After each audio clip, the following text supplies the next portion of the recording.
আজি অসম বিধানসভা চৌহদত আমি বহুসংখ্যক বিধায়কৰ লগত হাতী মানুহৰ সংঘাত আৰু বিভিন্ন অঞ্চলত বান্দৰৰ উপদ্ৰৱৰ ওপৰত আমি আলোচনা কৰিছিলোঁ। আৰু অসমৰ এটা বিভিন্ন অঞ্চলৰ ডাঙৰ সমস্যাটো হৈছে যে হাতী মানুহৰ সংঘাত। প্ৰতিটো বছৰে প্ৰায় 150 ব্যক্তিৰ মৃত্যুমুখত পৰে, বিভিন্ন খাদ্যশস্য নষ্ট কৰে, বিভিন্ন ধৰণৰ কৃষি ব্যৱস্থাত ক্ষতি কৰে। গতিকে এই কামসমূহ কেনেকৈ আমি সমাধান কৰিব পাৰোঁ বা তাৰ এটা সমাধান সূত্ৰ ওলাব পাৰোঁ, তাৰ কাৰণে আমি আলোচনা কৰিছিলোঁ। হাতী মানুহৰ সংঘাতটো নিৰাময় কৰিবৰ কাৰণে কিছু শ্বৰ্ট টাৰ্ম প্ৰজেক্ট লাগিব, কিছু লং টাৰ্ম কথা লাগিব। আৰু লং টাৰ্ম কথাটো এইটোৱে যে আমি ফৰেষ্টেশ্যন বা বনানীকৰণ বঢ়াব লাগিব, হাতীৰ উপযুক্ত ঠাই সৃষ্টি কৰিব লাগিব। তাৰ কাৰণে আমি কেনেকৈ কোন অঞ্চলত ক'ত ক'ত ঠাই আছে যে এইখিনি হাতীৰ কাৰণে আমি প্লেণ্টেশ্যন কৰিব লাগিব, এই ঠাইখিনিত হাতীৰ উপযোগী বা হাতীৰ প্ৰয়োজনীয় খাদ্য গছ লগাব লাগিব, এই ধৰণৰ কথাখিনিও পাতিছোঁ।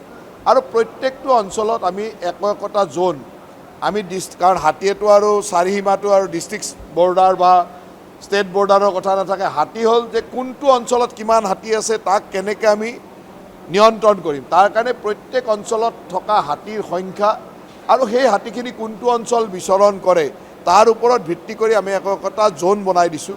সেই জোনখিনিত আমাৰ সন্মানীয় বিধায়কসকল যাৰ যাৰ এলেকা পৰে তেওঁলোকো থাকিব, আৰু এই বিষয়ৰ বা হাতীৰ এই ধৰণৰ অভিজ্ঞতা থকা কিছু লোক আৰু আমাৰ ডিপাৰ্টমেণ্টৰ লোকে ইয়াক এটা বিশদভাৱে আলোচনা কৰি যদি ফেঞ্চিঙো লগাব লাগে, ছ'লাৰ ফেঞ্চিঙো লগাব লাগে, কোনখিনি এৰিয়াত লগাব লাগে। এতিয়া ছ'লাৰ ফেঞ্চিং এনেকুৱা হয় যে ক'ৰবাত লগাই দিওঁ, সেইটো ফালে নাহে, বেলেগ ফালে যায়। আল্টিমেটলি হাতীয়ে ক'ৰবাত নহয় ক'ৰবাত উৎপাত কৰে।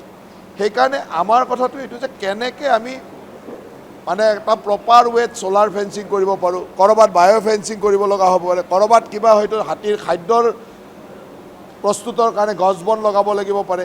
আৰু কিছু কিছু অঞ্চল বিধায়কসকলে কৈছে যে মিছন মোডত আমি প্লেণ্টেশ্যন কৰিব পাৰোঁ।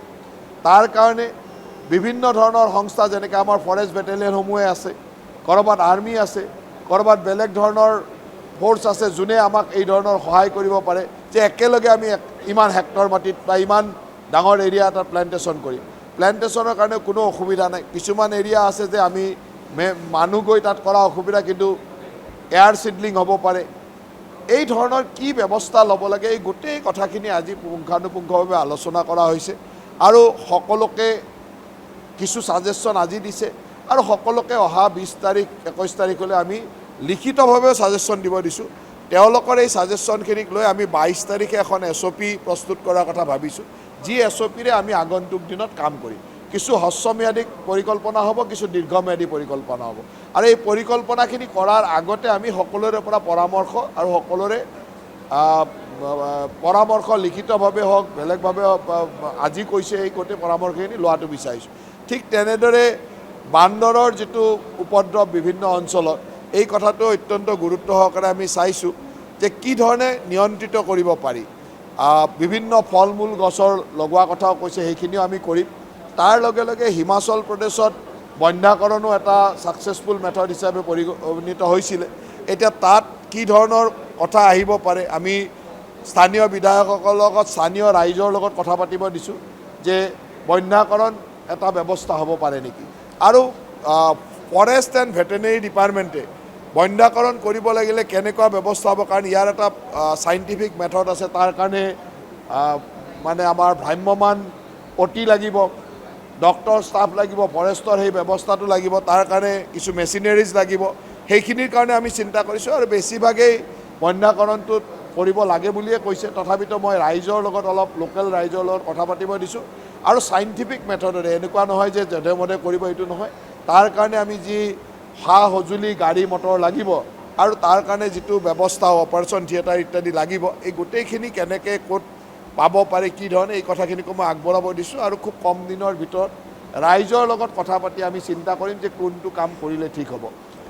সঁচাকৈ বান্দৰৰ সমস্যাৰ কাৰণে বহু ঠাইত খেতি বাতি কৰিব নোৱাৰা হৈছে মানুহে, বিশেষকৈ হৰ্টিকালচাৰ খেতিবিলাক কৰিবই নোৱাৰা হৈছে। তাত কেনেকৈ আমি সকাহ আনিব পাৰোঁ, এই কথাটো আমি চিন্তা কৰিব বিচাৰিছোঁ।